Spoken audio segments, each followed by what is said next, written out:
47 babysitters had fled this house in 18 months. 47 grown adults reduced to tears, panic, and desperate escape plans by 3 6-year-old children.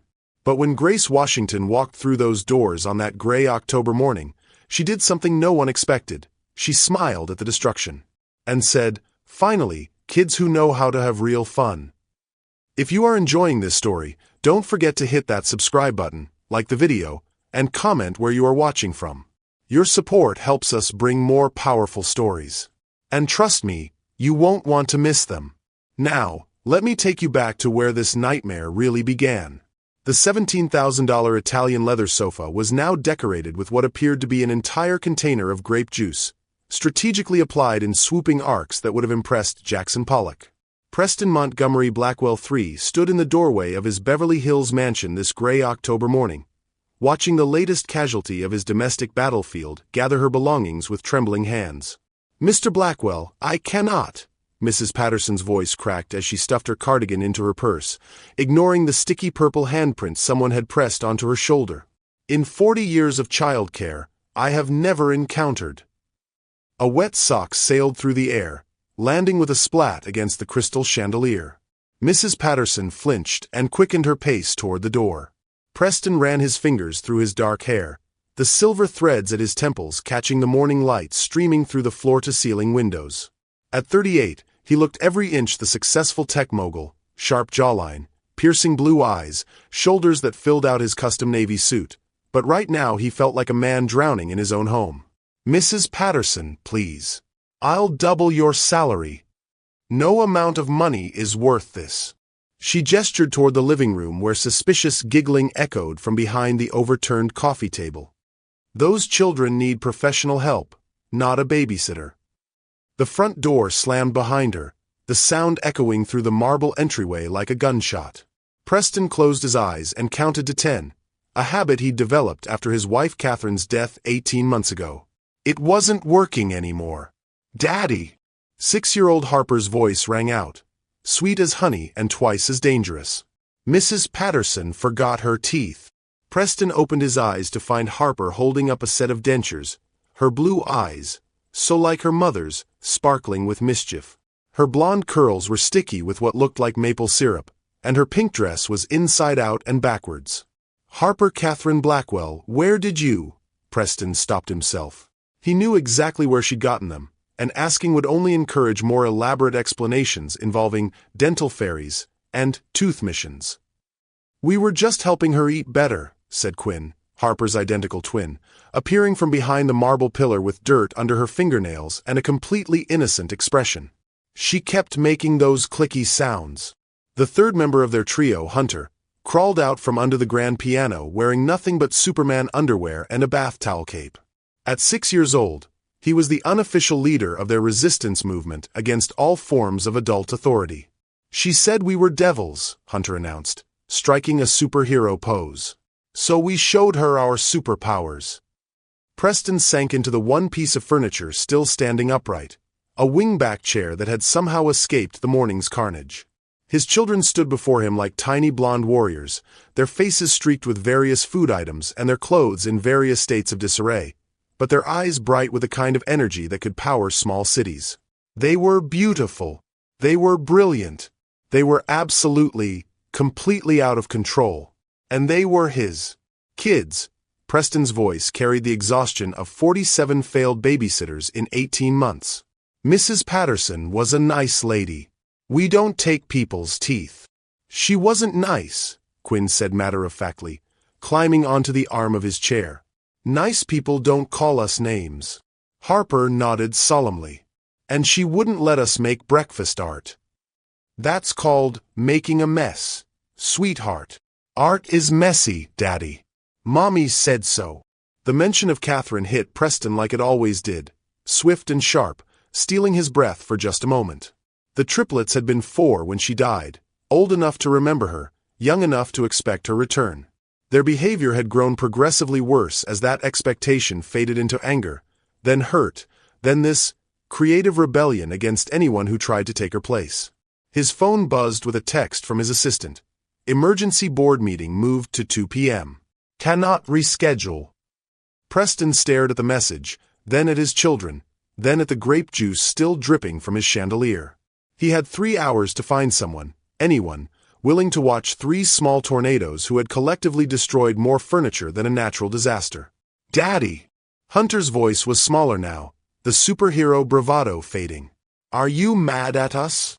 Preston looked at his son. Really looked at him. Under the syrup and the backwards cape, Hunter's lower lip was trembling just slightly. Quinn had gone quiet, picking at a loose thread on her dress. Harper clutched the dentures tighter, as if they were a shield. They weren't devils. They were scared, grieving children who had learned that if they were difficult enough, maybe Daddy wouldn't leave them too. "I'm not mad," Preston said softly, opening his arms. All 3 children tumbled into his lap, sticky fingers and syrup-covered hair and all. I need help, guys. We all need help." "We don't need help," Harper whispered against his chest. "We need Mommy." Preston's throat tightened. "I know, baby girl. I know." 25 miles away in Inglewood, Grace Washington checked her reflection in the rearview mirror of her 10-year-old Honda Civic. Her dark brown eyes looked tired, not from lack of sleep, but from too many interviews for positions that never materialized. Too many "we'll call you back" responses that never came. Too many doors closed before she could prove what she was capable of. At 28, Grace had been caring for children for 6 years, working her way through USC with babysitting jobs, then building a solid reputation among middle-class families in her neighborhood. She had references, credentials, and more patience than most people thought humanly possible. What she didn't have was the right zip code, the right connections, or apparently the right look for the families who could afford to pay what she was worth. Her phone rang, interrupting her thoughts. "Grace Washington speaking." "Miss Washington?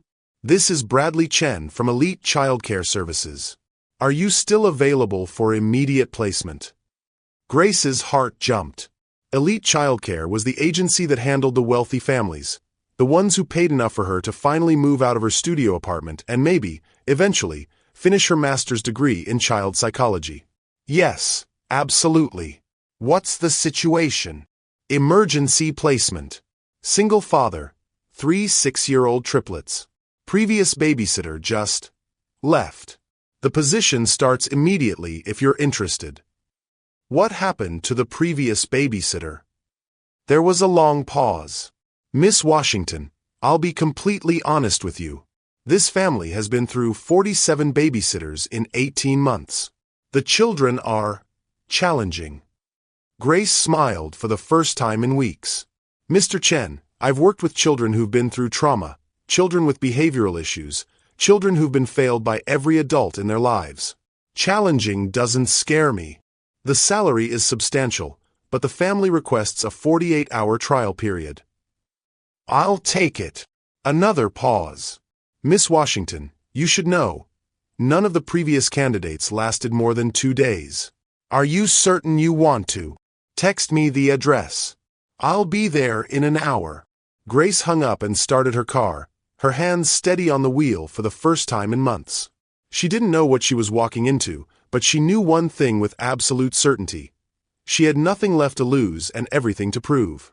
Grace pulled her Honda into the circular driveway of 1247 Sunset Plaza Drive and sat for a moment, staring up at the glass and stone mansion that seemed to pierce the October sky.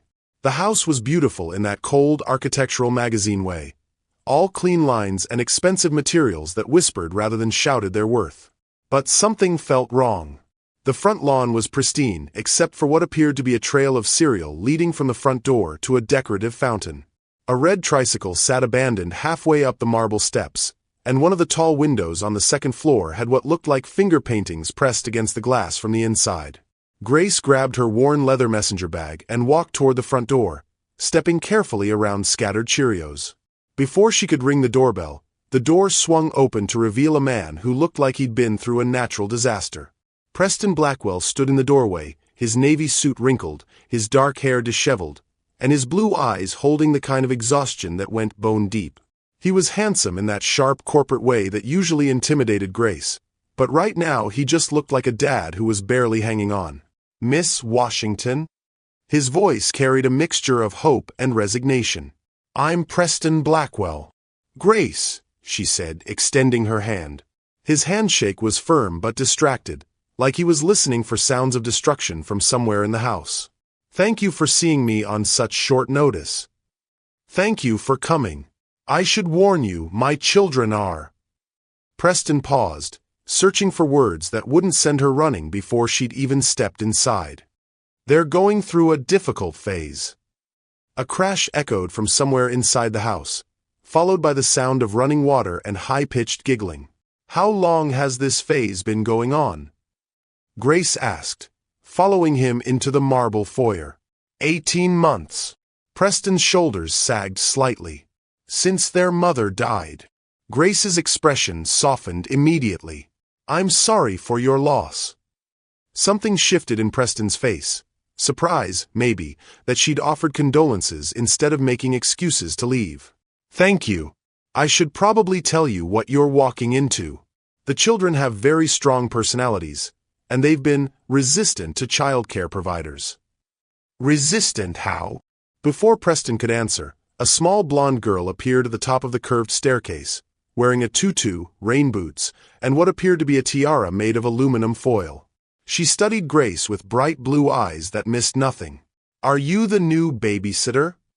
Harper called down, her voice carrying the authority of someone much older than 6. "I'm Grace," she called back. "What's your name?" "Harper Catherine Blackwell, and you won't last 2 days." Grace smiled. "Why is that?" "Because we're impossible," Harper said matter-of-factly. "Everyone says so." Impossible seems like a strong word for someone who's only 6. Harper's eyes narrowed. "We're very advanced for our age." A second blonde head appeared beside Harper's, Quinn, identical except for a band-aid on her chin and what looked like paint in her hair. "She's pretty," Quinn announced. "The pretty ones usually cry faster." Grace laughed, actually laughed, and Preston found himself staring at her. Most candidates became visibly nervous at this point, clutching their purses and edging toward the door. Grace looked genuinely amused. "Good to know," Grace said to Quinn. "I'll make sure to pace myself." A third child materialized, sliding down the banister with expert precision. Hunter landed in a crouch at the bottom of the stairs, still wearing his Superman cape but having added what appeared to be war paint made of chocolate syrup to his face.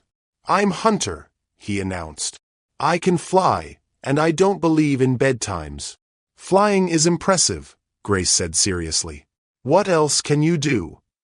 The triplets exchanged glances, a silent communication that Preston recognized as planning mode. They weren't used to adults who played along with their games. "We can make grown-ups disappear," Harper said, descending the stairs with regal dignity despite her bizarre outfit. "That does sound advanced," Grace agreed. "How do you do it?" "Trade secrets," Quinn said, joining her siblings in the foyer. "But we're very good at it." Grace nodded thoughtfully, then set her bag down and looked around the chaos that had once been an elegant entryway. Grape juice stains marked the marble floor, there were small handprints on the walls at exactly 6-year-old height, and someone had used crayons to draw what might have been a family portrait on the white wall near the staircase. "You know what I think," Grace said, crouching down to the triplets' eye level. "I think you 3 are the most creative kids I've ever met." Hunter's war paint couldn't hide his confusion. "Creative." "Look at this," Grace gestured to the crayon drawing. "This is amazing artwork. And Quinn, is that finger paint in your hair? That takes serious artistic commitment." Quinn touched her hair self-consciously. "Mrs. Patterson said it was disgusting." "Mrs. Patterson clearly doesn't understand art," Grace said firmly. "My little brother used to paint with mud.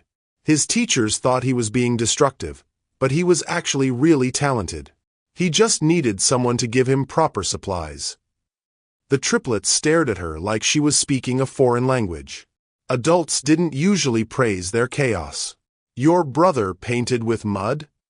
Harper asked suspiciously. "Mud, finger paints, food coloring, anything he could get his hands on.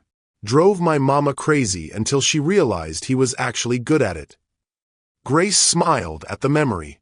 "He's in art school now." Preston watched this exchange with growing amazement. In the 18 months since Catherine's death, he'd seen his children reduce grown women to tears, send men fleeing in terror, and convince a retired Marine drill sergeant to quit via text message. But here was Grace, sitting cross-legged on his marble floor, talking to them like their destructive behavior was actually impressive. What happened to the other babysitters? Grace asked the children directly. They were mean, Hunter said quickly. They didn't like us, Quinn added. They wanted us to be different people, Harper finished. People who sit still and eat vegetables and go to bed when it's still light outside. Grace nodded seriously. That does sound pretty terrible. Who wants to sit still when there's so much fun stuff to do? Exactly, Hunter exclaimed, clearly thrilled to finally find an adult who understood. Although, Grace continued thoughtfully, I bet your dad would probably appreciate it if we found ways to have fun that didn't involve grape juice on the furniture. Preston's eyebrows rose. She was addressing the chaos without attacking them for it. Why? Harper challenged. It's our house too. You're absolutely right. But here's the thing. Your dad looks really tired. Have you noticed? All three children turned to look at Preston, who suddenly felt very exposed under their scrutiny. He does look tired, Quinn said quietly. Maybe we could try having fun in ways that give him a break instead of making more work for him. What do you think? The triplets considered this proposal with the seriousness of a Supreme Court deliberation. What kind of fun? Hunter asked suspiciously. Well, what do you guys actually like to do? When you're not busy making babysitters disappear. We like to build things, Harper said. Big things. And experiments, Quinn added. Science experiments. And adventures, Hunter finished. Real adventures, not pretend ones. Grace's eyes lit up. Now we're talking. I love all of those things. Preston found himself holding his breath. Was it possible? Could someone actually connect with his children without either running away or trying to turn them into miniature adults? Miss Grace. Harper's voice was smaller now, more uncertain. Are you going to try to make us forget about Mommy? The question hit the room like a thunderbolt. Preston's chest tightened, and he saw Grace's expression shift to something deeper, more compassionate. Oh, sweetheart, Grace said softly. Why would anyone want you to forget about your mommy? Because it makes Daddy sad when we talk about her, Quinn whispered. Preston felt like he'd been punched. He'd been trying so hard to protect them from his grief that he'd made them think their memories were forbidden. Grace looked directly at Preston, then back at the children. Your mommy was special, wasn't she? All three children nodded solemnly. Then we should definitely talk about her. People who love us don't disappear just because they can't be here anymore. They stay right here, Grace touched her chest, in our hearts. For the first time in 47 interviews, Preston felt something crack open in his chest, not breaking, but finally allowing light to get in. Have you ever met someone who saw potential where others saw problems?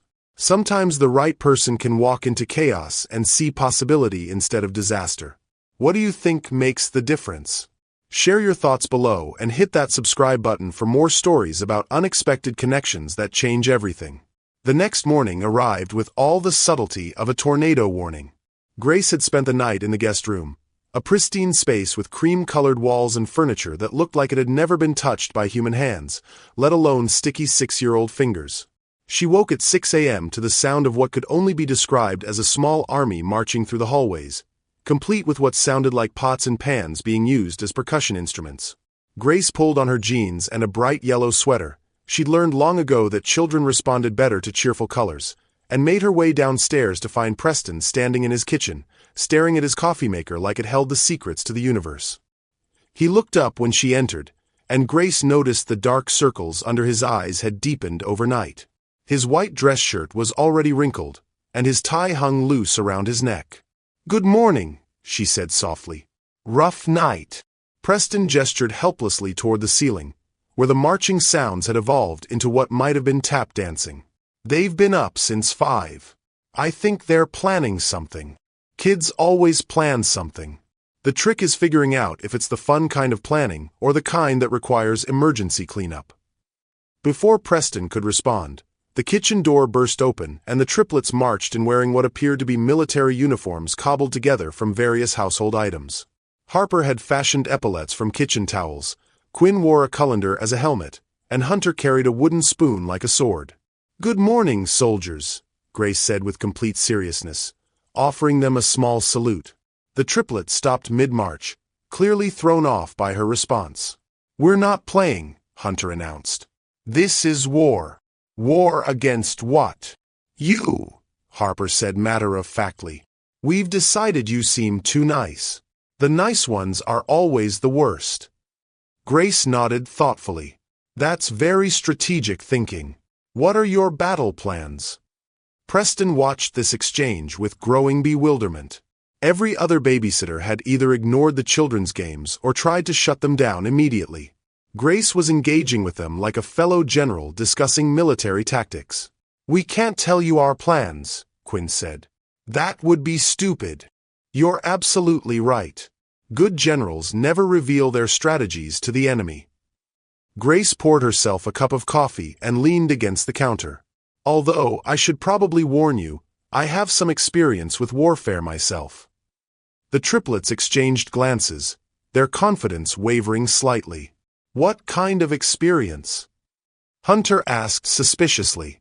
"Well, I survived 6 years with my little brother Marcus, who once declared war on vegetables and held the kitchen hostage for 3 hours using nothing but a water gun and strategic cookie placement." "Did he win?" Harper asked, despite herself. "He negotiated a peace treaty that included chocolate milk with dinner and carrots that were camouflaged with ranch dressing." Grace smiled at the memory. Sometimes the best battles end with both sides getting something they want. Preston found himself fascinated by the way Grace talked to his children, not talking down to them, but not treating them like miniature adults either. She spoke to them like they were people worth taking seriously. "We don't want anything from you," Quinn declared, though her voice lacked conviction. "That's fair. But I should probably tell you, I'm really good at this job. I might be harder to defeat than you think." Hunter stepped forward, his wooden spoon sword raised. "We made Mrs. Patterson cry in 20 minutes. Mrs. Patterson wasn't ready for your level of creativity," Grace said diplomatically. "What did you do to her?" "We put glitter in her purse," Harper said proudly. "And slime in her coffee," Quinn added. "And told her the house was haunted by the ghost of a really angry hamster," Hunter finished. Grace burst out laughing. Genuine delighted laughter that filled the kitchen and made Preston realize he hadn't heard that sound in his house since Catherine died. "A really angry hamster ghost?" Grace wiped tears from her eyes. "That's brilliant. How did you know she was afraid of hamsters?" "She screamed when she saw Mr. Whiskers," Harper explained. "Who's Mr. Whiskers?" "Our hamster," Quinn said. "He lives in Hunter's room. Daddy got him for us after Mommy." She trailed off, glancing at Preston. "After Mommy went to heaven," Harper finished quietly. The kitchen fell silent for a moment, the weight of grief settling over them like a familiar blanket. Grace looked at Preston, seeing the pain flicker across his face at the mention of his wife. "Mr. Whiskers sounds like a very important family member," Grace said gently. "I'd love to meet him later, if that's okay." The triplets nodded solemnly, their military formation loosening slightly. "Miss Grace." Quinn's voice was small. "Do you think Mommy can see Mr. Whiskers from heaven?" "I think your mommy can see everything that makes you happy," Grace said without hesitation. "And I bet she loves that you take such good care of Mr. Whiskers." Preston gripped his coffee mug tighter, fighting the emotion that threatened to overwhelm him. How did Grace do that? How did she acknowledge Catherine's death without making it feel like a wound being reopened? "Okay," Hunter announced, clearly uncomfortable with the emotional turn. "War is back on. We're going to test you." "What kind of tests?" Grace asked. "Secret tests," Harper said. "If you fail, you have to leave." "And if I pass?" The triplets looked at each other uncertainly. They clearly hadn't planned for the possibility of someone actually passing their tests. Then we'll think about maybe not hating you," Quinn said finally. "That seems fair," Grace agreed. "When do we start?" Preston's phone buzzed with an urgent email from his company. The board meeting he'd rescheduled yesterday was now a crisis meeting, and his presence was absolutely required. He looked at Grace, who was still discussing battle strategies with his children like it was the most normal conversation in the world. "Miss Washington, Grace, I hate to do this, but I have an emergency meeting. It should only be a few hours."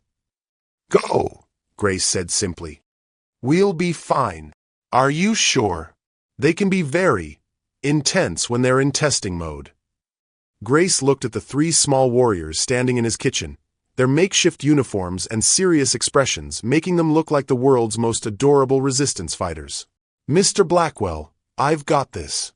Besides," she grinned at the triplets, "I'm looking forward to seeing what they've got planned." Preston hesitated for another moment, then grabbed his keys and briefcase.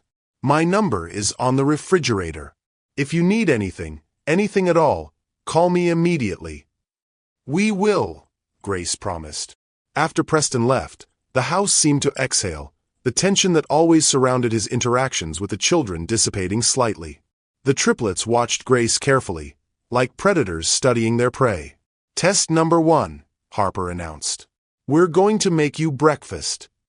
Grace's eyes sparkled with amusement. "How generous of you." "It's not generous," Hunter corrected. "It's a trap." "The best traps usually are disguised as nice gestures," Grace agreed. "Should I be worried?" "Very worried," Quinn said solemnly. "We're very good at breakfast." 20 minutes later, Grace sat at the kitchen island staring at a plate that defied several laws of physics and possibly some health codes. The eggs appeared to be made of Play-Doh mixed with actual eggshells.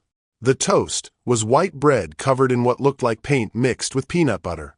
And the orange juice was definitely not orange and probably not juice.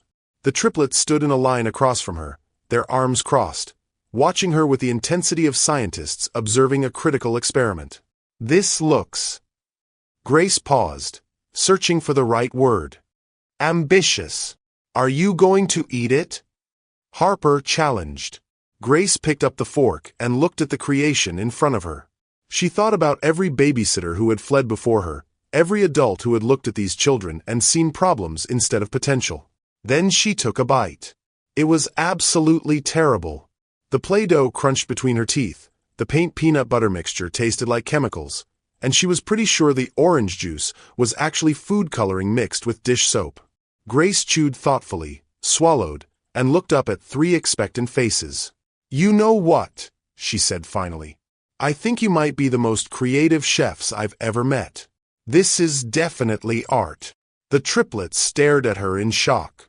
She was supposed to spit it out, demand real food, threaten to tell their father. She wasn't supposed to smile and ask for seconds. The breakfast test had been just the beginning. By noon, Grace had survived the accidentally broken vase test. She helped them clean it up without scolding. The loud music during quiet time test, she danced along, and the hide all her belongings test, she turned it into a treasure hunt that had them giggling despite themselves. The triplets were running out of ammunition, and Grace could see the frustration building in their small faces. They huddled in the corner of the living room, whispering urgent battle plans while she sat cross-legged on the carpet, apparently oblivious to their scheming. "She's not breaking," Hunter whispered loudly enough for Grace to hear every word. "Maybe we need bigger weapons," Quinn suggested. "Or maybe," Harper said thoughtfully, "she's a robot. That would explain why she doesn't get mad." Grace bit back a smile and pretended to be absorbed in examining the family photos scattered across the coffee table. Most showed a beautiful woman with warm brown hair and laughing eyes, Catherine, surrounded by her children and husband in happier times. The most recent photos were clearly from before she got sick. The family looked complete, whole, radiantly happy. "She's looking at Mommy's pictures," Quinn observed, her voice losing some of its conspiratorial edge. Grace picked up a photo of Catherine reading to the triplets, all four of them squeezed together in a large armchair. "Your mom was beautiful," she said softly, not looking at the children directly. "You all have her smile." The whispering stopped. Grace could feel three pairs of eyes studying her, looking for signs of discomfort or the fake sympathy they'd grown to hate from well-meaning adults. "Do you miss your mommy?" Harper asked suddenly. Grace looked up, surprised by the directness of the question. Every day. She died when I was 16. The honesty hung in the air between them like a bridge none of them had expected to find. Did it hurt? Quinn's voice was smaller now, younger. Yes, Grace said simply. It hurt a lot. Still does sometimes. Hunter abandoned his post in the corner, moving closer with the cautious steps of someone approaching a potentially dangerous animal. Did you forget her? Never. I remember everything about her, how she sang while she cooked, how she smelled like vanilla and coffee, how she used to braid my hair so tight it gave me headaches, but I never complained because I loved spending that time with her. The triplets were fully engaged now, their resistance temporarily forgotten in the face of someone who understood their particular kind of loss. Daddy doesn't like it when we talk about Mommy, Harper confessed, settling beside Grace on the carpet. It makes him sad. Grown-ups sometimes think they're protecting kids by not talking about sad things, Grace explained. But that usually just makes everyone feel more alone. Before anyone could respond, the lights flickered once, then went out completely. The October afternoon was overcast, making the house darker than usual. Outside, Grace could hear the wind picking up, rattling the windows. What happened? Quinn's voice carried a note of panic. Grace pulled out her phone and checked the weather app. Looks like there's a storm moving through. The power company shows outages all over Beverly Hills. A crack of thunder rolled across the sky, loud enough to make all three children jump. Harper immediately moved closer to Grace, while Quinn and Hunter pressed together near the couch. I don't like storms, Quinn whispered. They're loud, Hunter added, his earlier bravado completely gone. Grace looked around the darkened room, seeing opportunity where others might see crisis. You know what? This is perfect timing. Perfect for what? Harper asked suspiciously. For fort building. Every good fort needs to be tested in a storm. Despite their fear, the children perked up with interest. What kind of fort? The kind that keeps storms out and adventures in. But I'm going to need some expert architects. Do you know any? The triplets exchanged glances, their earlier hostility forgotten in the face of this unexpected opportunity.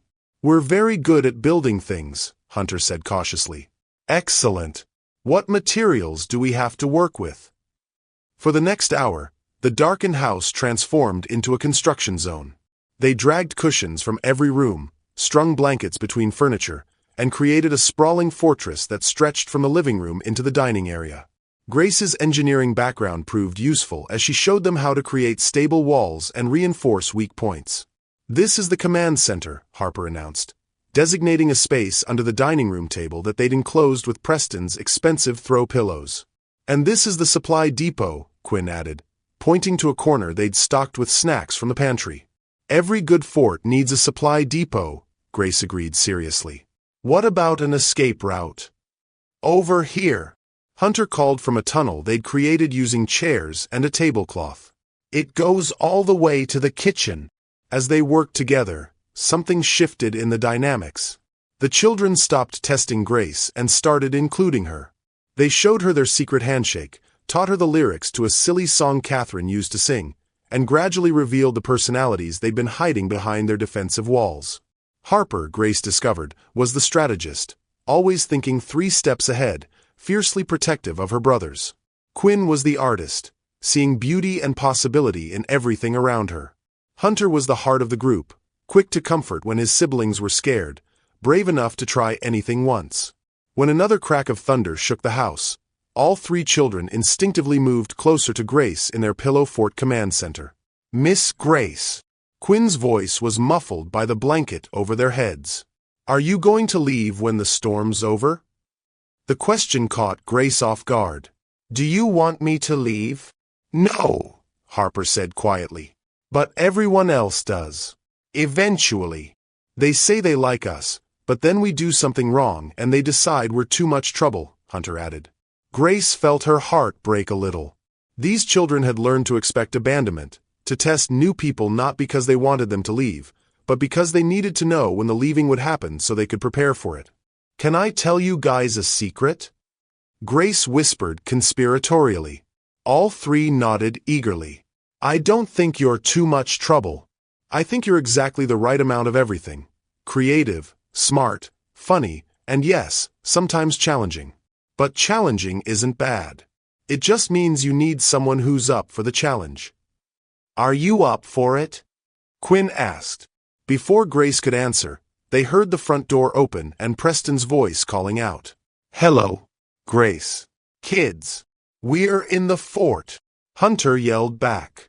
Preston appeared in the doorway, still wearing his suit but looking harried from fighting storm traffic. He stopped short when he saw the elaborate construction that had taken over his formal living and dining rooms. What? He began, then noticed his children's faces. They were flushed from excitement rather than mischief, smiling genuinely instead of wearing their usual masks of defiance. Daddy, look what we built. Harper scrambled out of the fort to grab his hand. Miss Grace showed us about engineering and load-bearing walls and everything. It's a real fort, Quinn added, with escape routes and supply depots. And it keeps storms out, Hunter finished proudly. Preston looked at Grace, who was emerging from under a blanket canopy with her hair mussed and a genuine smile on her face. His expensive furniture had been repurposed into architectural elements. His designer throw pillows were being used as building materials, and somehow none of that mattered because his children looked happy. Actually, genuinely happy, for the first time in months. It's quite an impressive structure, Preston said, his voice slightly hoarse. Did you design this together? Miss Grace said we were expert architects, Harper beamed. And she was right. We are really good at building things. You are, Preston agreed, crouching down to examine their construction more closely. This is incredible work. Thunder rolled overhead again, but this time the children didn't flinch. They were safe in their fort, proud of their creation, and for the first time in 18 months, they had an adult who saw their potential instead of their problems. As rain began pattering against the windows, Grace realized something had fundamentally changed. They weren't testing her anymore. They were including her. And Preston was watching all of it with an expression she couldn't quite read. Surprise, gratitude, and something deeper that made her heart skip just slightly. Have you ever noticed how crisis can bring people together in unexpected ways? Sometimes it takes being forced into close quarters to realize we're stronger together than apart. What's the most creative solution you've ever come up with during a difficult situation? Share your story in the comments and hit subscribe to see how this storm changes everything for this family. The storm had passed by dinner time, but none of them wanted to dismantle the fort.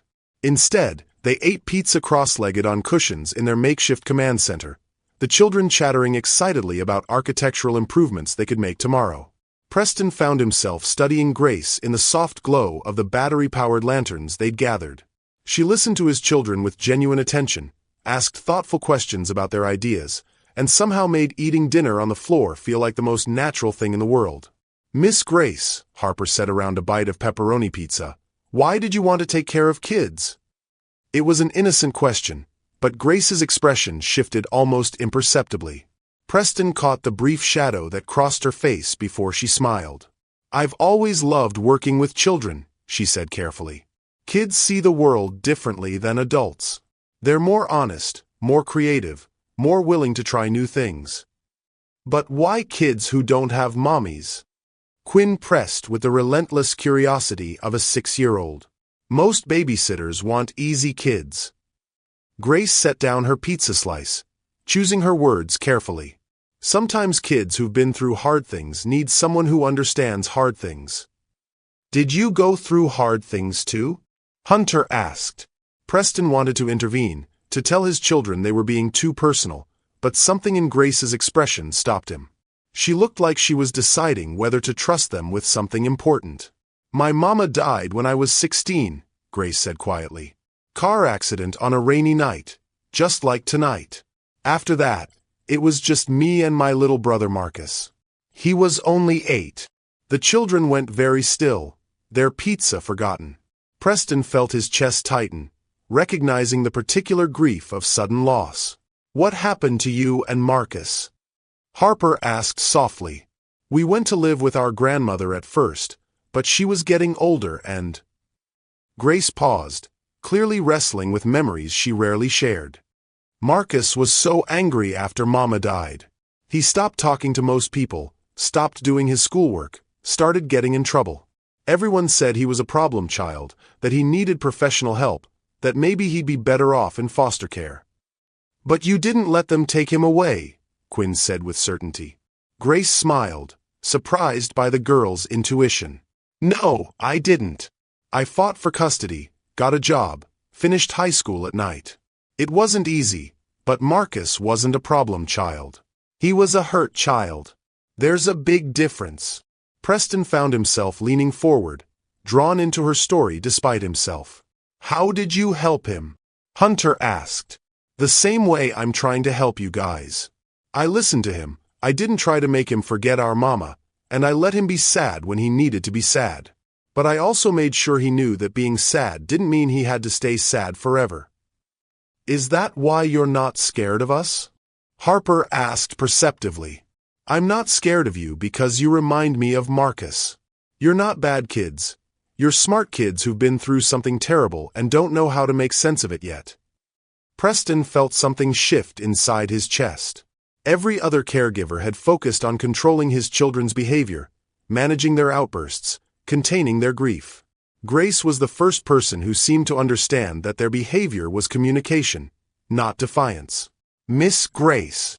Quinn's voice was very small. "Do you think we're broken?" The question hit Grace like a physical blow. "Oh, sweetheart. No. You're not broken. You're hurt, and hurt can heal. Broken means it can't be fixed, but you absolutely can be fixed because you were never broken to begin with." Tears started sliding down Quinn's cheeks. "Mrs. Patterson said we were broken. She said that's why Daddy couldn't fix us." Preston's face went white. He'd had no idea Mrs. Patterson had said such things to his children. Grace moved immediately to Quinn's side, pulling the little girl into her arms. "Mrs. Patterson was wrong. So very, very wrong. You want to know what I see when I look at you three?" All three children nodded, even Harper and Hunter moving closer. "I see three incredibly strong kids who love their daddy so much that they're trying to protect him from their sadness. I see three kids who are so smart they've figured out that if they're difficult enough, maybe the people who leave won't hurt as much as when Mommy left. And I see three kids who are absolutely worthy of love, just exactly as you are." Hunter crawled into Grace's other arm, and Harper pressed close to her side. Preston watched his children, who hadn't accepted comfort from anyone in months, melt into this woman's embrace like they'd been waiting for permission to stop being strong. "We miss her so much," Harper whispered. "I know you do. Missing someone you love isn't something that goes away, but it can get easier to carry." "Daddy misses her too," Quinn said, looking at Preston with eyes that seemed far too old for her face. "But he won't talk about her with us." Preston felt like he'd been punched. "Kids, It's okay, Daddy," Hunter said quietly. "We know you're sad too." Grace looked at Preston over the children's heads, and he saw understanding in her dark eyes. Not judgment, but recognition of someone else who'd been trying to carry too much alone. "Your daddy loves you very much," Grace said softly. "Sometimes grown-ups think they have to be strong all the time, even when they're falling apart inside. It doesn't mean he doesn't want to talk about Mommy. It might just mean he doesn't know how without falling apart." Preston's throat tightened. How did she see so clearly what he'd been struggling with for 18 months? "Miss Grace." Harper's voice was hesitant. "Will you tell us about Marcus? Did he get better?" Grace smiled, genuine warmth flooding her face. "He did get better. It took time, and there were setbacks, but he learned to carry his sadness without letting it carry him. He's 22 now, finishing art school like I told you this morning. He calls me every Sunday, and sometimes he still cries when he talks about Mama, but he also laughs. He's learned to do both. Can we learn to do both too?" Quinn asked. "I think you already are learning. You're crying now, but you were laughing this afternoon when we built the fort. That's exactly how healing works." Preston stood up abruptly, overwhelmed by emotions he'd been suppressing for months. "Excuse me," he managed. and stepped out onto the terrace through the sliding glass door. The storm had left the air clean and cool, with a scent of wet earth and the distant sound of water dripping from the eaves. Preston gripped the railing and tried to steady his breathing. He'd been so focused on protecting his children from his grief that he'd made them feel like their own grief was unacceptable. He'd been so afraid of breaking down in front of them that he'd denied them the chance to heal together. The glass door slid open behind him, and Grace stepped out, closing it softly so the children couldn't hear. "Are you okay?" she asked gently. Preston laughed shakily. "I've been doing everything wrong, haven't I?" "You've been doing the best you could with an impossible situation," Grace corrected. "Losing a spouse while trying to raise grieving children. There's no manual for that. They think I don't want to talk about Catherine because it makes me uncomfortable. The truth is, I don't talk about her because I'm afraid if I start, I'll never stop crying." Grace moved to stand beside him at the railing. "When my mama died, I thought I had to be strong for Marcus. I thought if I cried in front of him, it would make him more scared. So I cried in the shower, in my car, anywhere he couldn't see. But you know what I learned." Preston looked at her, seeing the wisdom that came from surviving loss. "Kids need to see that it's okay to grieve. When we hide our sadness, they think sadness is shameful. When we share it, carefully, appropriately, they learn that love and loss can coexist." "I don't know how to do that," Preston admitted. "Maybe we can figure it out together," Grace said softly. "If you want to try." Preston turned to study her profile in the dim light from the house. This woman who'd walked into his chaos and somehow made it feel manageable. Who'd seen his children's pain and called it strength. Who'd shared her own story to help them feel less alone. "Grace," he said quietly, "I think you might be exactly what we've been waiting for." 3 weeks later, the Blackwell house had transformed in ways that went far beyond the physical changes, though those were impossible to miss. The formal dining room now housed a permanent art station with easels, paint supplies, and a large canvas dropcloth that bore the colorful evidence of creative explosions. The sterile perfection of the living room had given way to organized chaos. Building blocks, science experiment kits, and books scattered across surfaces that had once held only decorator objects. But the real transformation was in the laughter that now echoed through the halls. Grace sat cross-legged on the kitchen floor on this sunny November morning, surrounded by the triplets and what appeared to be the remnants of a volcano experiment. Baking soda lava had erupted across the tile, and all 4 of them were covered in red food coloring. "The reaction was bigger than we calculated," Harper observed scientifically, wiping red drops from her safety goggles. "That's because Hunter added extra vinegar when he thought we weren't looking," Quinn giggled, pointing at her brother who was trying to look innocent despite being covered in more lava than anyone else. "I wanted to see what would happen," Hunter defended. "That's what scientists do." "Scientists also follow safety protocols," Grace said with mock seriousness, "which is why we're wearing these fashionable protective gear." She gestured to her own safety goggles and the old button-down shirt she'd borrowed from Preston to protect her clothes. Preston's shirt, she discovered, smelled faintly of his cologne, something warm and cedar-like that made her heart skip when she'd first put it on. She tried not to think about how it felt almost intimate, wearing something of his. "Miss Grace, can we do the elephant toothpaste experiment next?" Harper asked, already reaching for the hydrogen peroxide. "Let's clean up Mount Vesuvius first, then we'll talk about creating foam monsters," Grace laughed. As they worked together to clean the kitchen, Grace marveled at how natural this felt. The children no longer tested her with every interaction.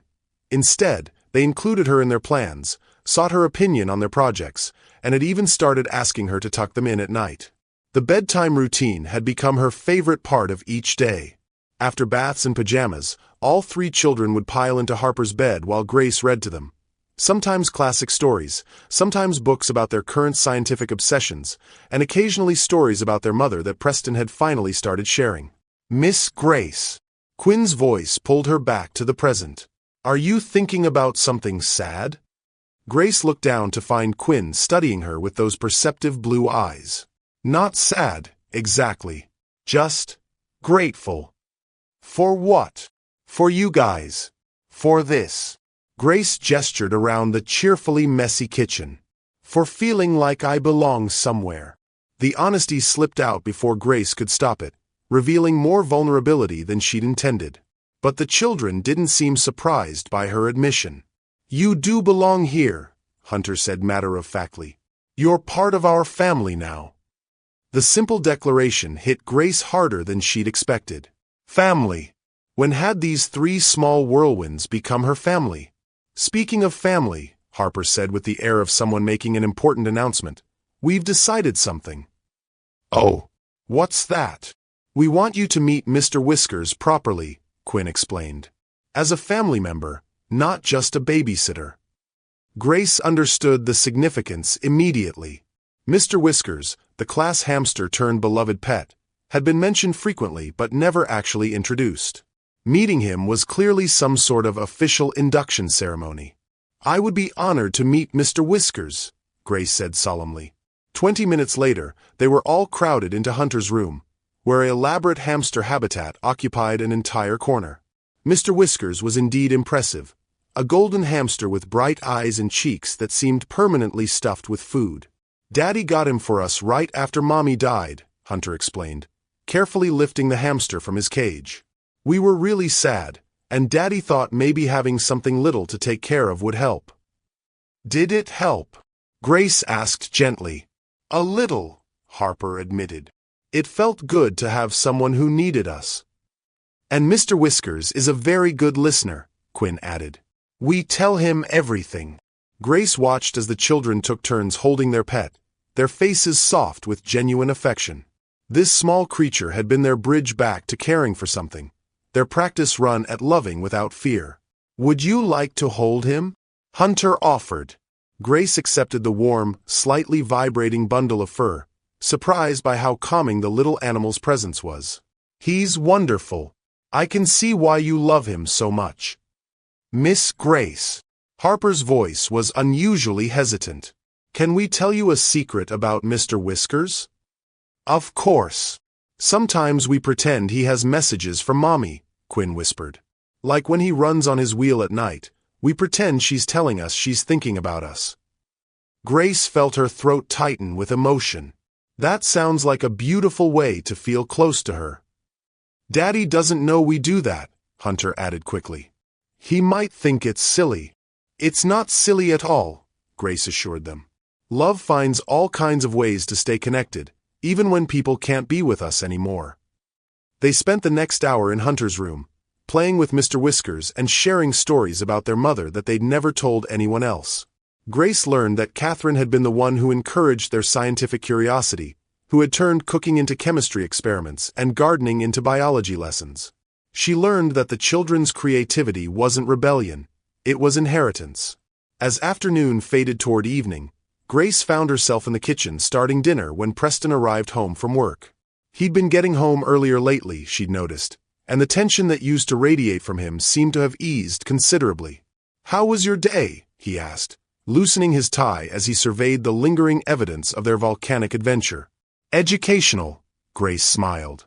"We learned about chemical reactions, proper cleanup procedures, and the importance of following scientific protocols." "And the kitchen survived?" "Barely, but yes." Preston moved closer, and Grace became acutely aware that she was still wearing his shirt over her clothes. The fabric was soft from washing, and she caught herself wondering if he'd noticed. "Grace," Preston said softly, "I need to tell you something." Her heart skipped. "What is it?" "This afternoon, I got a call from my children's school. Their teacher wanted to tell me that Harper volunteered to help a new student who was crying about missing her father.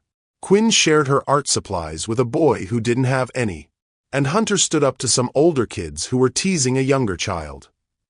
Grace felt warmth spread through her chest. "They're good kids, Preston. They always were." "They're good kids who are learning to show their goodness instead of hiding it," Preston corrected. "And that's because of you."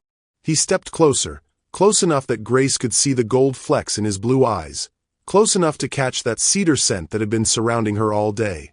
The woman who called said she'd never seen such a transformation in students. She wanted to know what had changed at home. Preston's voice was rough with emotion. "I told her that someone finally saw my children for who they really are." "Preston." Grace began, but he continued. 3 weeks ago, I was drowning. My children were hurting, I was failing them, and I didn't know how to fix any of it.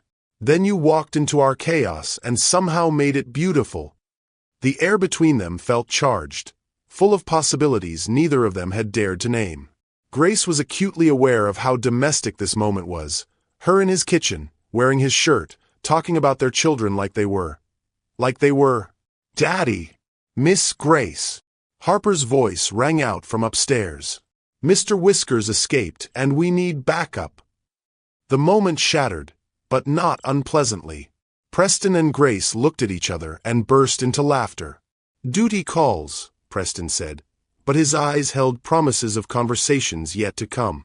As they hurried upstairs to help with the great hamster rescue of November, Grace realized that somewhere in the last 3 weeks, she'd stopped thinking of this as a job and started thinking of it as home.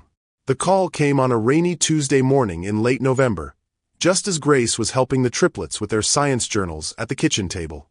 Preston had left early for a conference in San Francisco, promising to return by dinner with stories from the tech world and possibly some of those chocolate-covered strawberries the children loved from the hotel near his office. Grace answered her phone without checking the caller ID, expecting it to be Preston with his usual check-in call. Grace Washington speaking. Miss Washington, this is Bradley Chen from Elite Childcare Services. Grace's stomach dropped. She hadn't heard from the agency since her placement with the Blackwells began. Mr. Chen, hello. Is everything all right? I'm calling because we've received some concerning feedback about your current placement. The Triplets looked up from their journals, sensing the shift in Grace's tone. She forced a smile and mouthed, 1 minute, before stepping into the hallway. What kind of feedback? Grace asked, though part of her already knew this couldn't be good. We received a call from someone claiming to be a concerned neighbor. They reported seeing inappropriate discipline methods, hearing excessive noise levels, and... Chen paused uncomfortably. They specifically mentioned concerns about the racial dynamic of the situation. Grace felt the blood drain from her face. What exactly did they say? The caller suggested that you might be taking advantage of Mr. Blackwell's desperation to, and I quote, manipulate your way into a wealthy family's life for financial gain. They also claimed the children appeared distressed and that you've been allowing them to engage in dangerous activities. That's completely untrue, Grace said, her voice steady despite the rage building in her chest. The children are thriving. They're happy, healthy, and learning. Miss Washington, I understand this is difficult, but Elite Childcare has a reputation to maintain. We can't afford to have any of our placements under scrutiny, especially with such serious allegations. Grace closed her eyes, feeling her carefully built world beginning to crumble. Are you removing me from the placement? We need you to resign immediately. We'll handle the transition and find the family a more suitable replacement.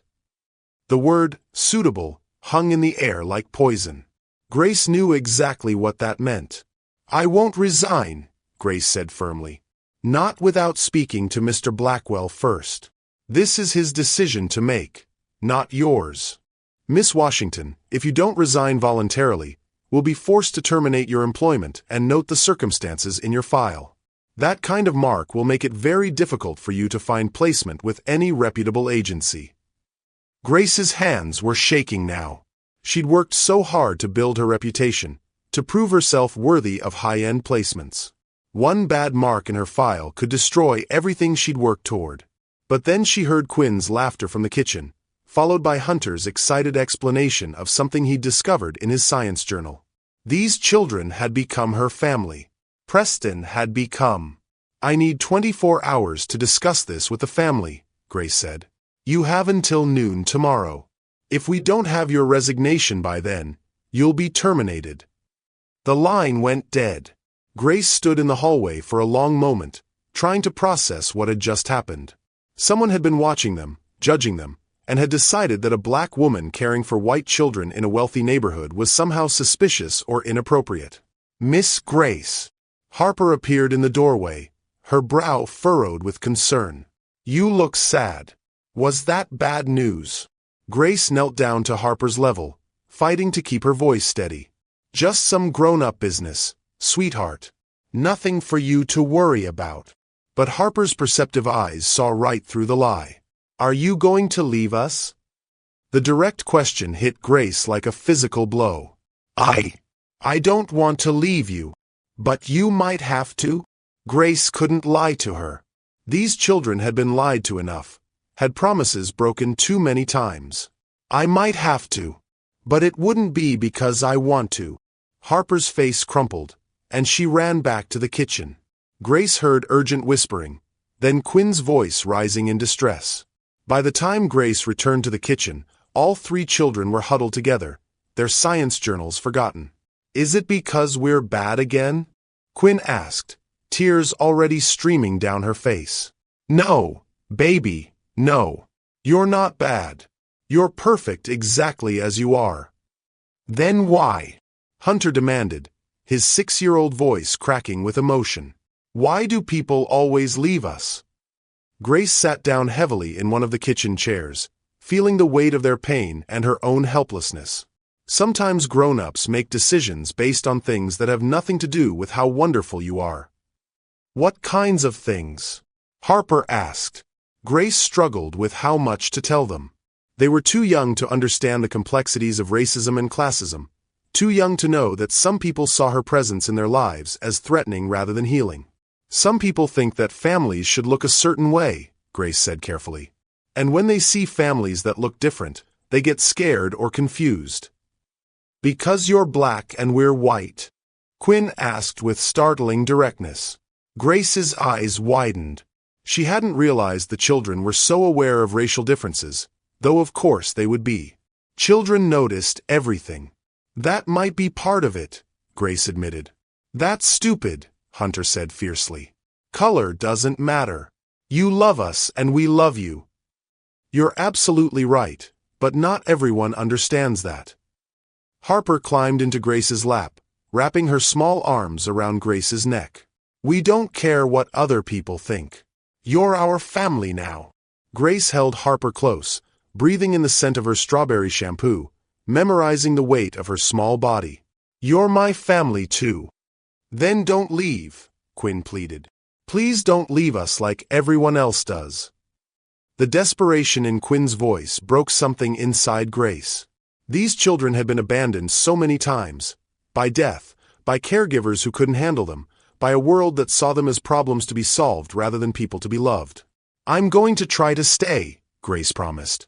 But sometimes trying isn't enough. The afternoon passed in a haze of forced normalcy.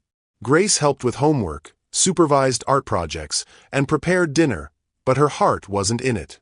The children were subdued, clinging to her more than usual, as if they could keep her there through sheer force of will. When Preston's key turned in the lock at 6 o'clock, Grace felt her chest tighten with dread. How could she tell him what had happened? How could she explain that someone had been watching their family, judging their happiness, and finding it wanting? "I'm home," Preston called out, his voice carrying the warmth that had become so familiar over the past month. The triplets ran to greet him, but their usual enthusiasm was dampened. Preston immediately noticed something was wrong. "What's going on?" he asked, looking from the children's subdued faces to Grace's carefully neutral expression. "Daddy," Harper said solemnly, "someone wants to take Miss Grace away from us."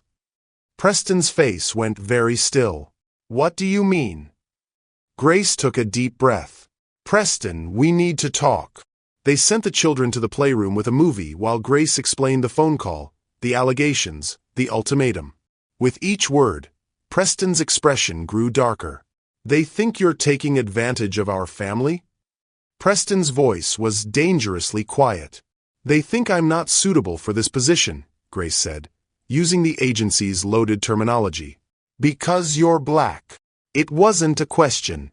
Preston understood exactly what was happening here. "I have until noon tomorrow to resign, or they'll terminate me and destroy my reputation." Preston stood up abruptly, pacing to the window. "This is insane. You're the best thing that's happened to this family in 18 months. Preston, I need you to understand something.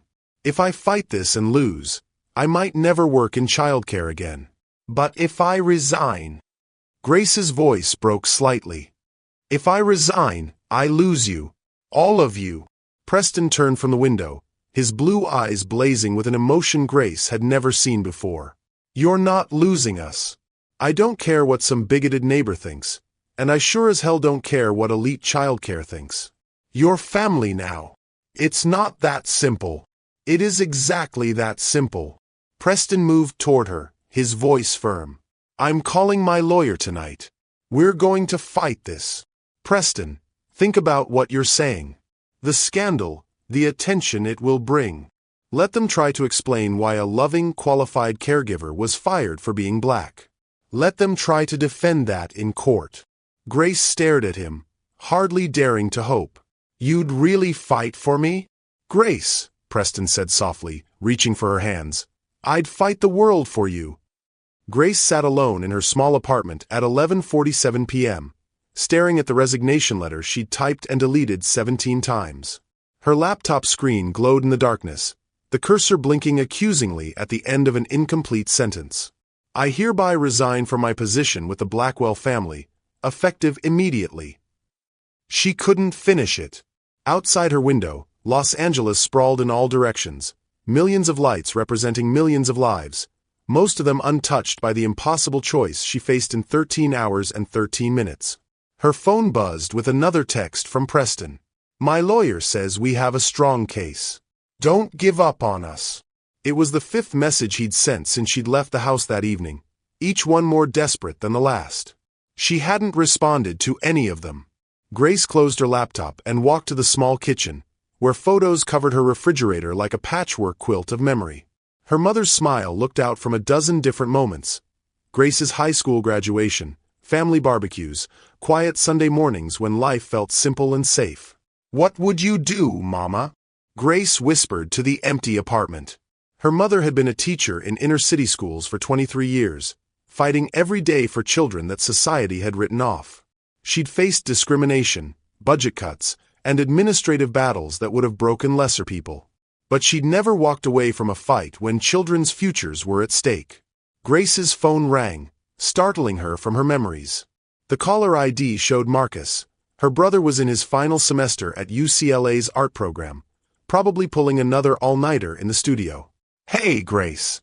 I know it's late, but I was thinking about you. How's the new family treating you? Grace's throat tightened. She hadn't told Marcus about the situation yet, hadn't wanted to burden him during finals week. But hearing his voice now, so full of trust and pride in his big sister who'd raised him, made her crumble. Marcus, she said, her voice breaking. I think I'm about to lose everything. For the next hour, Grace told him everything, about the triplets and their transformation, about Preston and the feelings she'd been afraid to name, about the phone call that threatened to destroy it all. So let me get this straight, Marcus said when she finished. You found a family that loves you, kids who need you, and some racist neighbor called your agency to get you fired? It's more complicated than that. No, Grace, it's not. You remember what you told me when I was 15, and those kids at school said I didn't belong in AP art class because I was from the wrong side of town?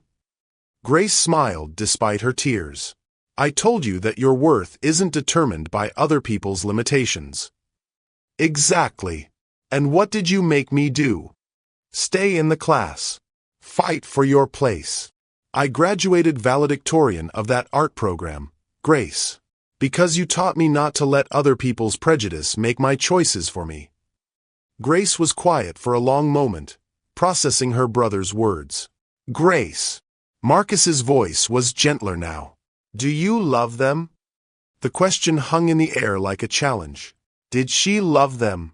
Did she love Harper's fierce protectiveness and Quinn's artistic soul and Hunter's boundless curiosity? Did she love the way they'd taught her that family wasn't about blood but about showing up every day, choosing each other again and again? And Preston. Did she love the way he looked at her like she was a miracle? The way he'd started lingering in the kitchen during her morning coffee, sharing stories about his childhood, his dreams, his fears? The way he'd held her hands last night and promised to fight the world for her? Yes, Grace whispered. I love them so much it terrifies me. Then you already know what you have to do. After hanging up with Marcus, Grace sat in the darkness for another hour, wrestling with fear and hope in equal measure.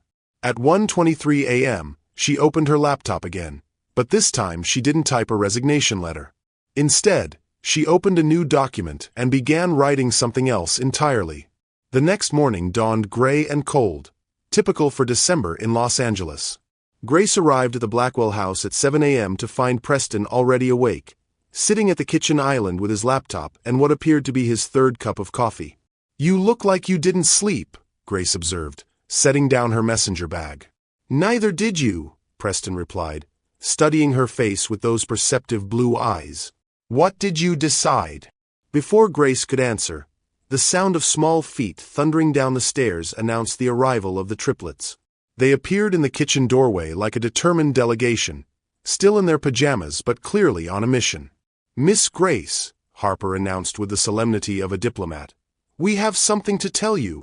"We've been talking," Quinn added, climbing onto the stool next to Preston. "And we decided that if you have to leave, we're going with you," Hunter finished, crossing his arms with 6-year-old determination. Preston's eyebrows shot up. "You're what now?"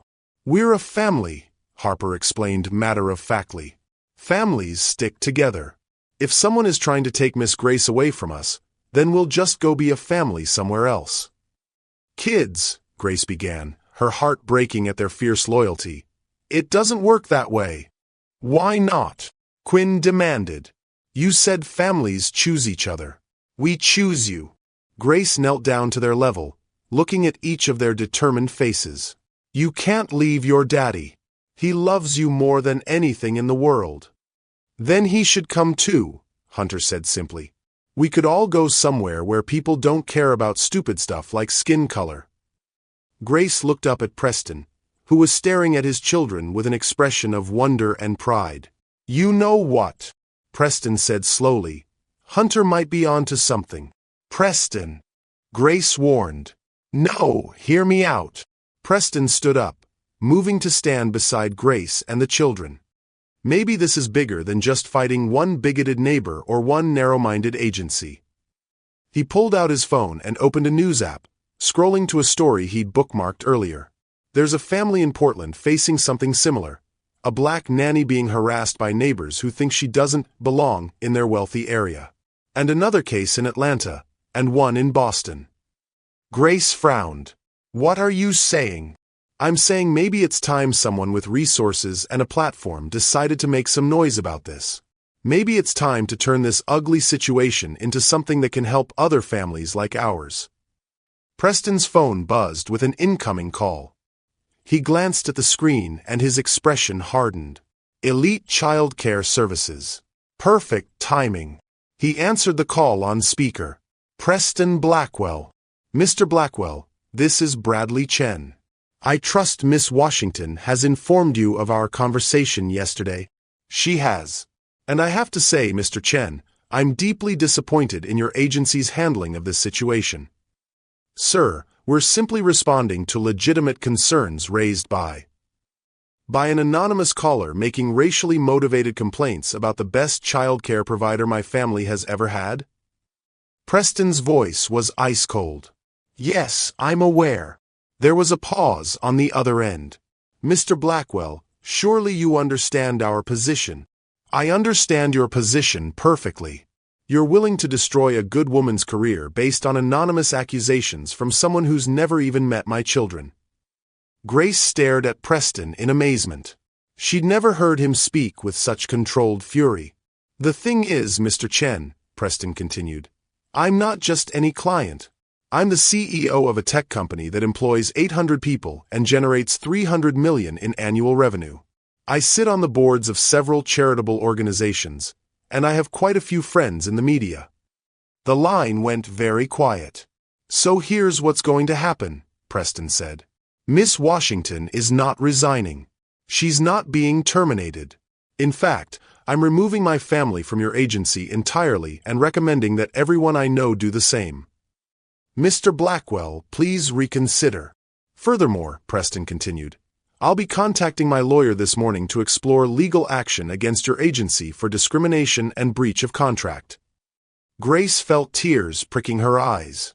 He was really doing this. He was risking his reputation, his standing in the community, to fight for her. Preston ended the call and turned to face Grace and the children, who had been listening with wide eyes. "So," he said with a slight smile, "I guess we're all unemployed now." Grace laughed through her tears. "Preston, you didn't have to." "Yes, I did." His voice was firm, certain. "Because this isn't just about a job anymore, is it?" Grace looked at him, at the children clustered around them, at this man who was willing to battle the world to keep their family intact. "No," she said softly. "It's not about a job anymore." "Good," Preston said, reaching for her hand. "Because I have a proposition for you. Sometimes the biggest risk is also the biggest opportunity. When someone is willing to fight for you, it changes everything about what's possible. Have you ever had someone take a stand for you when you couldn't stand for yourself? What happens when love refuses to back down? Drop your thoughts below and subscribe to see how this family rewrites the rules together.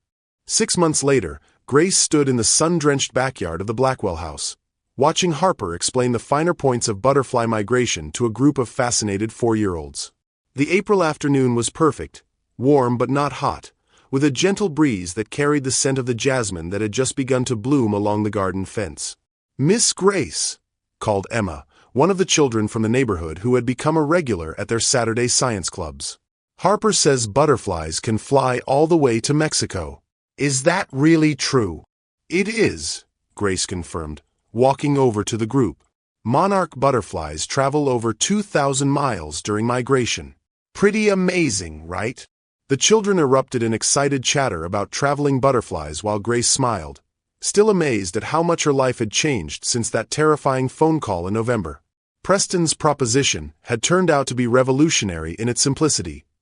Why not start their own childcare service? One that focused on families who needed more than traditional babysitting, families dealing with grief, trauma, or children with special needs. Families like theirs. Bridges Family Care had launched 3 months ago with Grace as the director and a small team of carefully selected caregivers who understood that challenging behavior often masked deeper needs. They'd started small, with just 5 families, but word had spread quickly through Preston's network and beyond. "The secret ingredient," Grace often told parents during consultations, "isn't magic. It's just seeing children for who they really are instead of who we think they should be." The legal battle with elite childcare had been settled quietly, with a substantial donation to a scholarship fund for aspiring childcare workers from underrepresented communities. More importantly, the publicity had sparked conversations about bias in domestic care that were long overdue. "Grace," Quinn's voice called from the art station they'd set up near the pool house. "Come see what we made." Grace walked over to find Quinn and 2 other children putting finishing touches on a large canvas that depicted their neighborhood from a bird's-eye view. Every house was painted in bright, impossible colors: purple roofs, green walls, orange doors. "It's beautiful," Grace said, genuinely impressed. "What inspired this?" "We wanted to show how boring the neighborhood looked before we started having fun in it," explained Tommy, a 7-year-old whose parents had joined Bridges after struggling with his ADHD. "Now it's more colorful." Grace understood. The Blackwell house had indeed become a beacon of activity and joy in their previously quiet neighborhood. Some residents had initially been resistant to the Saturday gatherings, the increased foot traffic, the sounds of children playing. But it was hard to argue with happiness, and most neighbors had eventually come around. Mrs. Rodriguez from next door now regularly contributed homemade cookies to their science experiments. Mr. Patterson, no relation to the departed babysitter, had volunteered to help build raised garden beds where the children could learn about plant biology. Even Mrs. Whitmore from across the street, who Grace suspected had been the anonymous caller to elite childcare, had thawed considerably after Harper had made her a get-well card during a bout with flu. "Miss Grace." Hunter appeared at her elbow, tugging on her yellow sundress. "Daddy wants to talk to you. He says it's important." Grace found Preston in his study, but he wasn't alone. A woman in an elegant navy suit sat across from his desk, her silver hair perfectly styled and her expression warmly professional. "Grace," Preston stood as she entered, "I'd like you to meet Catherine Mitchell from the Mitchell Foundation." Grace recognized the name immediately. The Mitchell Foundation was one of the largest charitable organizations on the West Coast, focusing on children's welfare and education.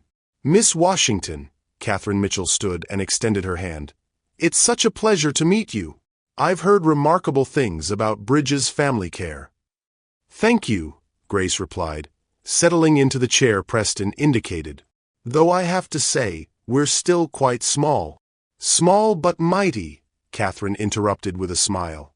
We've been following your work since the story broke about elite childcare.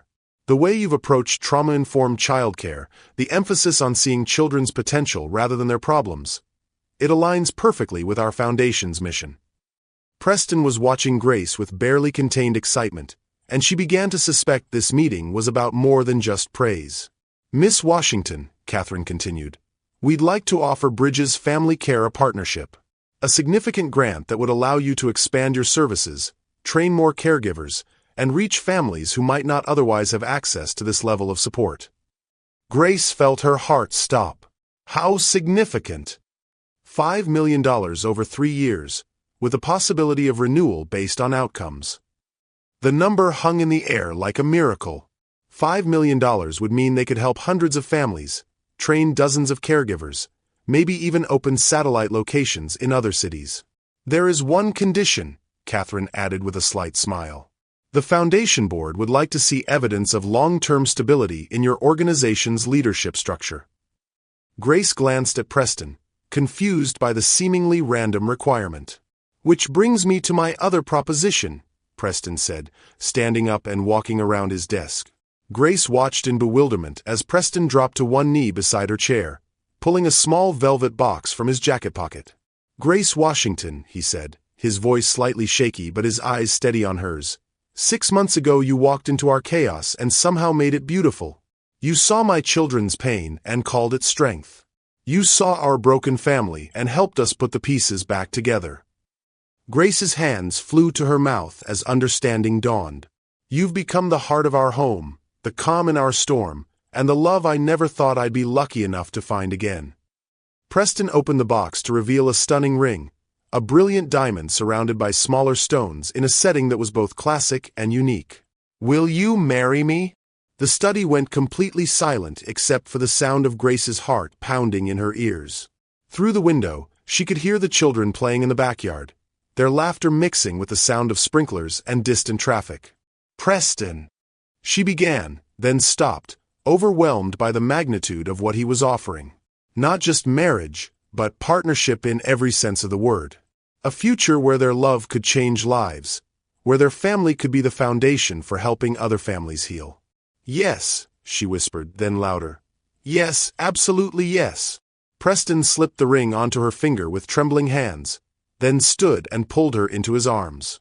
Their kiss was gentle, full of promise and joy, and the kind of love that felt both surprising and inevitable. Catherine Mitchell cleared her throat diplomatically. I'll take that as confirmation of organizational stability, she said with a grin. Congratulations to you both. 1 year later, Grace stood in the same backyard, but everything was different. The garden had expanded into a proper outdoor classroom, complete with raised beds, a weather station, and a small greenhouse where the children grew plants for their science experiments. Today was their wedding day. White chairs filled the lawn, occupied by an eclectic mix of guests, Preston's colleagues and clients, Grace's friends from college, families from Bridges, neighbors who had become friends, and Marcus, who had driven down from San Francisco where he was now working as an art therapist for children. But the most important guests were in the front row, Harper, Quinn, and Hunter, wearing matching lavender outfits and expressions of pure joy. They had insisted on being part of the ceremony, not just as witnesses but as active participants in creating their new family structure. Dearly beloved, the officiant began, we are gathered here today not just to witness the union of Preston and Grace, but to celebrate the joining of two hearts that have already created something beautiful together. Grace looked out at the assembled crowd, then at Preston beside her in his charcoal gray suit, then at the 3 children who had started this whole impossible journey. Her heart felt so full it might burst. When it came time for vows, Harper stepped forward with a small piece of paper. We wrote something for Miss Grace, she announced solemnly. May we read it? Grace nodded, not trusting her voice. "Dear Miss Grace," Harper began, "thank you for seeing that we weren't broken, just hurt. Thank you for teaching us that families choose each other every day. Thank you for showing Daddy how to smile again and for making our house feel like home." Quinn took over. "Thank you for letting us paint the walls and do science experiments in the kitchen and for never making us forget Mommy." Hunter finished. "Thank you for staying when everyone else left. Thank you for fighting for us. Thank you for being our family." There wasn't a dry eye in the garden. When Preston spoke his vows, his voice was strong and clear. "Grace, you didn't just save my children, you saved me. You showed me that love isn't about perfection, it's about showing up. You are my partner, my best friend, and the answer to prayers I didn't even know I was praying." Grace's vows were simpler. "Preston, Harper, Quinn, and Hunter. You taught me that home isn't a place, it's the people who see you completely and love you anyway. You are my greatest adventure, my deepest joy, and my chosen family. I choose you today and every day for the rest of our lives." As they exchanged rings and sealed their promises with a kiss, Grace thought about the anonymous phone call that had nearly destroyed everything. That moment of crisis had led them here, to a love deeper than anything she'd imagined possible, to a family that transcended every boundary society tried to impose, to a future where their story could help other families find their own happy endings. When the officiant pronounced them married, the children erupted in cheers and the entire garden exploded in celebration. As rice and flower petals rained down around them, Grace caught Preston's eye and saw her own amazement reflected there. They had done the impossible. They had built something beautiful from broken pieces, created love from loss, and proven that the right family isn't about what you look like or where you come from. It's about who shows up when everything falls apart. Sometimes the most beautiful love stories begin with the bravest choice to stay when everyone expects you to leave. Thank you for watching this story to the end. If you enjoyed this story, you will surely love the next one. It's as interesting as you can ever imagine. So do check it out. Click on the image showing on your screen right now to watch the next one.